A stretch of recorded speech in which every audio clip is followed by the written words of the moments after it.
ನಿಜವಾದ ಅಪರಾಧಿ ಯಾರು? ಒಂದು ದಿನ ರಾಜ ಕೃಷ್ಣದೇವರಾಯ ಮತ್ತು ಅವರ ಆಸ್ಥಾನಿಕರೆಲ್ಲರೂ ಆಸ್ಥಾನದಲ್ಲಿ ಕುಳಿತಿದ್ದರು. ತೆನಾಲಿರಾಮನೂ ಸಹ ಅಲ್ಲಿ ಕುಳಿತಿದ್ದ. ಇದ್ದಕ್ಕಿದ್ದಂತೆ ಅಲ್ಲಿಗೆ ಒಬ್ಬ ಕುರುಬ ಬಂದವನೇ ಹೇಳಿದ, ಮಹಾರಾಜ, ನನಗೆ ಸಹಾಯ ಮಾಡಿ, ನನಗೆ ನ್ಯಾಯ ಕೊಡಿ ಎಂದು ಹೇಳಿದ. ಹೇಳು, ನಿನಗೇನಾಯಿತು? ರಾಜ ಆಶ್ಚರ್ಯದಿಂದ ಕೇಳಿದ. ಮಹಾರಾಜ, ನನ್ನ ನೆರೆಹೊರೆಯಲ್ಲಿ ಒಬ್ಬ ಜಿಪುಣನಿದ್ದಾನೆ. ಅವನ ಮನೆಯು ತುಂಬಾ ಹಳೆಯದಾಗಿದೆ. ಅವನು ಅದನ್ನು ರಿಪೇರಿ ಮಾಡದೇ ಇದ್ದುದರಿಂದ ನಿನ್ನೆ ಅವನ ಮನೆಯ ಗೋಡೆ ಕುಸಿದು ಅದರ ಅಡಿಯಲ್ಲಿ ನನ್ನ ಮೇಕೆಯು ಸಿಲುಕಿ ಸತ್ತು ಹೋಗಿದೆ. ಆದುದರಿಂದ ದಯವಿಟ್ಟು ನನ್ನ ಮೇಕೆಯನ್ನು ಪಡೆಯಲು ನನ್ನ ನೆರೆಯವರಿಂದ ನನಗೆ ಸಹಾಯ ಮಾಡಿ ಪರಿಹಾರ ಕೊಡಿಸಿ ಎಂದ. ರಾಜ ಏನನ್ನೂ ಹೇಳುವ ಮೊದಲೇ ತೆನಾಲಿರಾಮನು ತನ್ನ ಕುಳಿತ ಸ್ಥಳದಿಂದ ಎದ್ದು ನಿಂತು, ಮಹಾರಾಜರೇ, ನನ್ನ ಅಭಿಪ್ರಾಯವೇನೆಂದರೆ, ಗೋಡೆ ಒಡೆದಿದ್ದಕ್ಕಾಗಿ ನೆರೆಯವರನ್ನು ಮಾತ್ರ ದೂಷಿಸಲಾಗುವುದಿಲ್ಲ ಎಂದು ಹೇಳಿದ. ಅದಕ್ಕೆ ಉತ್ತರವಾಗಿ ರಾಜ, ಹಾಗಾದರೆ ಯಾರು ತಪ್ಪಿತಸ್ಥರು ಎಂದು ನೀವು ಭಾವಿಸುತ್ತೀರಿ ಎಂದು ಕೇಳಿದ. ಮಹಾರಾಜ, ನೀವು ನನಗೆ ಸ್ವಲ್ಪ ಸಮಯ ನೀಡಿದರೆ ನಾನು ಈ ವಿಷಯದಲ್ಲಿ ಆಳವಾಗಿ ಯೋಚಿಸಿ ನಿಜವಾದ ಅಪರಾಧಿಯನ್ನು ನಿಮ್ಮ ಮುಂದೆ ಪ್ರಸ್ತುತಪಡಿಸುತ್ತೇನೆ ಎಂದು ತೆನಾಲಿರಾಮ ಹೇಳಿದ. ರಾಜನು ತೆನಾಲಿರಾಮನ ಮನವಿಗೆ ಸಮ್ಮತಿಸಿ ಅವನಿಗೆ ಸಮಯ ನೀಡಿದ.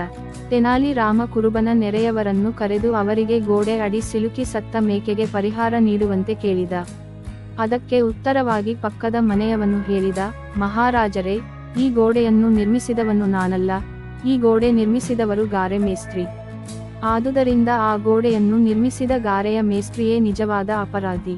ಅವನು ಅದನ್ನು ಗಟ್ಟಿಯಾಗಿ ನಿರ್ಮಿಸಲಿಲ್ಲ, ಆದ್ದರಿಂದ ಅದು ಬಿದ್ದು ಹೋಯಿತು ಎಂದ. ತೆನಾಲಿರಾಮ ಮೇಸ್ತ್ರಿಯನ್ನು ಕರೆದ. ಮೇಸ್ತ್ರಿ ಹೇಳಿದ, ಅನ್ನದಾತರೇ, ಇದರಲ್ಲಿ ನನ್ನ ತಪ್ಪೇನೂ ಇಲ್ಲ. ನನ್ನ ಮೇಲೆ ಅನಗತ್ಯವಾಗಿ ದೂಷಿಸಲಾಗುತ್ತಿದೆ. ನಿಜವಾದ ತಪ್ಪು ಯಾರದೆಂದರೆ, ಗಾರೆಯಲ್ಲಿ ಹೆಚ್ಚು ನೀರು ಬೆರೆಸಿ ಮಿಶ್ರಣವನ್ನು ತಯಾರಿಸಿದ ಕಾರ್ಮಿಕರದ್ದು. ಇಟ್ಟಿಗೆಗಳು ಸರಿಯಾಗಿ ಅಂಟಿಕೊಳ್ಳಲಿಲ್ಲ, ಹಾಗಾಗಿ ಗೋಡೆ ಕುಸಿದಿದೆ. ಈ ಹಾನಿಗಾಗಿ ನೀವು ಅವರನ್ನು ಕರೆಯಬೇಕು ಎಂದು ಹೇಳಿದ. ಕೆಲಸಗಾರರನ್ನು ಕರೆದುಕೊಂಡು ಬರಲು ರಾಜನು ತನ್ನ ಸೈನಿಕರನ್ನು ಕಳುಹಿಸಿದ. ಕೆಲಸಗಾರರು ರಾಜನ ಎದುರಿಗೆ ಬಂದ ಕೂಡಲೇ, ಮಹಾರಾಜ, ಸುಣ್ಣದ ಗಾರೆಗೆ ಹೆಚ್ಚು ನೀರು ಹಾಕಿದ ನೀರವನೇ ಇದಕ್ಕೆ ಕಾರಣ ಎಂದರು. ಆಗ ರಾಜ ಗಾರೆಯಲ್ಲಿ ನೀರು ಬೆರೆಸಿದ ವ್ಯಕ್ತಿಯನ್ನು ಕರೆಯಲು ಹೇಳಿದ. ಇದನ್ನು ಕೇಳಿದ ಕೂಡಲೇ ನೀರವನು, ಇದರಲ್ಲಿ ನನ್ನ ತಪ್ಪಿಲ್ಲ ಮಹಾರಾಜ. ನೀರು ತುಂಬಿದ ಪಾತ್ರೆಯು ತುಂಬಾ ದೊಡ್ಡದಾಗಿದೆ.